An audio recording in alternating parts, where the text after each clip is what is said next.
Hello అండి, welcome to our channel crazy thoughts by Siri. ఈరోజు blog వచ్చేసి నేను ఒక వీడియో షేర్ చేసుకోవాలనుకుంటున్నాను మీతో. అదేంటంటే ప్రెగ్నెన్సీ టైంలో ఉన్నప్పుడు మనకి ఉన్న కడుపు స్ట్రక్చర్ని బట్టి, అంటే బేబీ బంప్ దానిని బట్టి అది పైకుంటే బాబా కిందకుంటే పాప అని చాలామంది డిసైడ్ చేసి మనం ప్రెగ్నెన్సీగా ఉన్నప్పుడు మనల్ని అయితే కంగారు పెడతారు. సో ఇవాళ అది ఏంటి, అసలు బేబీ బంప్ పైకుంటే ఏంటి కిందకుంటే ఏంటి, ఎలా ఉంటే ఏ బాబు పుడతారు, ఎలా ఉంటే ఏ పాప పుడతారు అని అయితే నా ఎక్స్పీరియన్స్తో నాకు జరిగిన విషయం బేస్ చేసుకొని మీకైతే చెప్తాను. సో అది తెలుసుకునే ముందు మీరు ఇదే కానీ ఫస్ట్ టైం మన ఛానల్ని విజిట్ చేసినట్లయితే ఖచ్చితంగా మన ఛానల్కి సబ్స్క్రైబ్ చేసుకోండి. ఒక చిన్న లైక్ ఇవ్వండి. మీరు ఇచ్చే లైక్ నా వీడియోస్కి ఇంకొంతమందికి రీచ్ అయ్యేలా చేస్తుందండి. సో ఈ వీడియో లాస్ట్ వరకు స్కిప్ చేయకుండా చూడండి. ఇన్ఫర్మేటివ్ వీడియో అయితే మీ ఫ్రెండ్స్ కూడా షేర్ చేసుకోండి.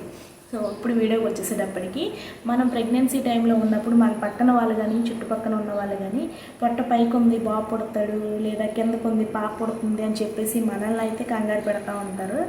ఇంకా అవన్నీ ఏదో వాళ్ళు పెద్దవాళ్ళు కదండి, కొన్ని చూసి దాన్ని బట్టి చెప్తూ ఉంటారు. కొన్ని నిజమవుతాయి కానీ అన్నీ నిజమైతే కాదండి. బేబీ బంప్ పైకుంది, పైకున్నది ఖచ్చితంగా నా బాబే, కిందకుంది పాపే అనేది అపోహ మాత్రమే. సో అదేమీ లేదు. పైకుంటే నార్మల్ డెలివరీ అవ్వదు, కిందకుంటే నార్మల్ డెలివరీ అవుతుంది కూడా అపోహే. అవన్నీ కూడా మనం చేసుకునే ఎక్సర్సైజెస్కి, మనం తీసుకునే ఫుడ్కి, మనం ఉండే యాక్టివ్నెస్కి డిపెండ్ అయ్యి అయితే మన నార్మల్ డెలివరీయా లేదా సిజేరియనా అనేది డిపెండ్ అయి ఉంటుందండి. సో ఇప్పుడు మనకి ఈ లోపల ఉన్న యుటరస్ వచ్చేసి దాని అనుకూలతను బట్టి మన బేబీ అనేది గ్రోత్ ఒక్కొక్కసారి ఇక్కడ కింద పొట్టన పై పొట్టన అని చెప్పి ఉంటాయి కదండి, దాని అనుకూలతను బట్టి ఒక్కొక్కసారి కింద ఉండొచ్చు, ఒక్కొక్కసారి పైన ఉండొచ్చు. అంతేగాని బెల్లి పైకి వచ్చేసింది కిందకు వచ్చేసింది అని చెప్పి డిసైడ్ అయితే చేయలేము. ఓకేనా అండి. సో ఫస్ట్ ఆఫ్ ఆల్ నాకే ఉన్నాను, నేను ప్రెగ్నెన్సీతో ఉన్నప్పుడైతే నాకైతే పై పొట్ట అని చెప్పేసి పాప అయితే అన్నారు. సో నాకు అలా ఏమీ లేదు, నాకు బాబు పుట్టారు. అది ఏమి నేనైతే ఎగ్జాంపుల్గా తీసుకోను. అది మన లోపల ఉండే మన స్పర్మ్ కౌంట్ బట్టి మన బేబీ బాయ్ గర్ల్ అనేది డిపెండ్ అయి ఉంటుందండి.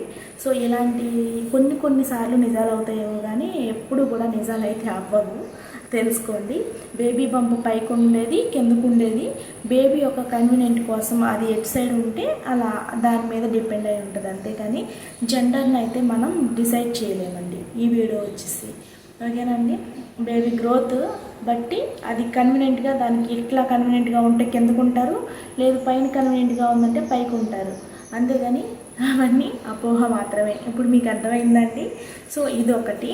ఇంకొకటి వచ్చేసి మనకి బెల్లీ మీద స్ట్రైట్ లైన్ ఒకటి ఫామ్ అవుతుంది కదండి, అది మనకి బొడ్డు పై వరకు ఉంటేనేమో అబ్బాయి అని, బొడ్డు కింద వరకు కూడా ఉంటేనేమో పాప అని చెప్పి కూడా కొంతమంది అలా అంటూ ఉంటారు. అవి కూడా అలా ఏమీ కాదండి. బొడ్డు పైకి ఉంటేనే బాబే కాదు, కిందకు ఉంటేనే పాపే కాదు. అది కూడా అంతా దీన్ని బట్టి తెలుసుకోవడం అనేది అంతా కాదు, అది ఇంపాసిబుల్. అలా అయితే మనకి డాక్టర్స్ ఎందుకు, ఇంకా ఇవన్నీ ఎందుకండి. అది మనకున్న పొట్ట స్ట్రక్చర్ని బట్టి అది ఎలా స్ట్రెచబుల్ అవుతుందో దానికి ఆ లైన్ అనేది ఫామ్ అవుతుంది తప్ప అది బేబీ వల్ల బేబీ బాయ్ వల్ల బేబీ గర్ల్ వల్ల అయితే ఖచ్చితంగా కాదు. మరి నాకు పొడుగుగానే వచ్చేసింది, బొడ్డు కింద వరకు వెళ్ళింది, కానీ నాకు బాబే పుట్టారు కదా అలా చూసుకుంటే. సో అవన్నీ కాదు. మనం మంచిగా ఎవరు పుట్టినా ఏముందండి, మన హెల్తీగా పుట్టాలి, మన హెల్తీగా మంచిగా చూసుకోవాలి, అలానే అనుకోండి. కాకపోతే ఇది అందరికీ ఉన్న డౌట్ కాబట్టి నేను కన్సీవ్ అయి ఉన్నప్పుడు నాకు కూడా ఇలాగే యాంగ్జైటీగా ఉండేది. ఈ బెల్లీ మీద ఉన్న ఈ డార్క్ లైన్ నాకు కింద వరకు ఉంది అని చెప్పేసి నేను కూడా చాలా యూట్యూబ్ ఛానల్స్లో సెర్చ్ చేసి చూసుకున్నాను. నేను భయపడ్డాను, అలా ఏమీ ఉండదు. అలాగే పై పొట్ట ఉంది కింద పొట్ట, పై పొట్టకి బేబీ ఉన్నాడు కింద పొట్ట లేడు అంటే నాకు పాపేనా అని కూడా కంగారు పడ్డాను. అవేమీ లేదండి. అది మనం వాళ్ళ లోపల ఉండే కన్వీనియంట్ని బట్టి వాళ్ళైతే ఎక్కడ ఒక ప్లేస్ అనేది వాళ్ళు చూస్ చేసుకొని ఉంటారు. మూమెంట్స్ కూడా అలాగే తెలుస్తాయి మనకి. సో అదండి వీడియో. మీకు ఇప్పుడు అర్థమైంది కదా, బేబీ బంప్ వల్ల కూడా ఏమీ మనకి వేరియేషన్ తెలియదు. అలాగే మన బెల్లీ మీద ఉన్న ఈ బ్లాక్ లైన్ వల్ల కూడా మనం ప్రిడిక్షన్ చేయలేము బేబీది. సో అలాగా ఈ వీడియో మీకు అందరికీ మంచిగా నచ్చిందని అయితే అనుకుంటున్నాను. సో ఇలాంటి మంచి మంచి వీడియోస్ కోసం మీరు మన ఛానల్ని తప్పకుండా సబ్స్క్రైబ్ చేసుకోండి. ఈ వీడియో మీకు మంచిగా నచ్చింది అంటే మాత్రం ఖచ్చితంగా ఒక లైక్ ఇవ్వండి. వీడియోని ఎప్పుడు లాస్ట్ వరకు చూడండి. సో నన్ను కూడా కొంచెం సపోర్ట్ చేయండి. So thank you for watching అండి. బాయ్.